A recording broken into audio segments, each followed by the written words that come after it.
After checking for duplicates, the next major data quality issue we need to watch out for is null values. A null is not zero, not an empty string. It literally means missing or unknown. And missing values can break your queries in subtle ways. If you try to join tables on a column that contains nulls, those rows will never match, which means you silently lose data. Nulls can also cause problems in filters, in aggregations, or in conditions. And to make things trickier, functions like count will ignore nulls unless you specifically tell it to include them. That is why before running joins or calculations, you should always check whether critical columns contain nulls.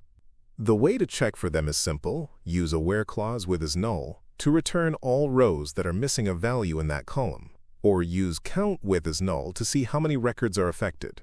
If the number is small, you might decide to drop those rows, but if it is large, you know the problem has to be addressed upstream.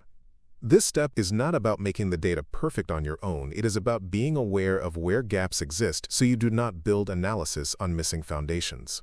And just like with duplicates, AI tools can help here if you communicate clearly. You might say find all rows where product ID is null, or count how many records or missing values in this column.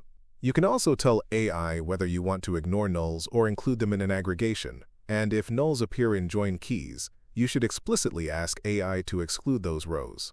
This way you make sure your joins are reliable and your counts reflect the reality of the data. So to summarize, duplicates inflate your results while nulls silently erase them. Both are dangerous if left unchecked. And by building quick checks into your workflow, you ensure that the queries you write will return trustworthy insights instead of misleading numbers.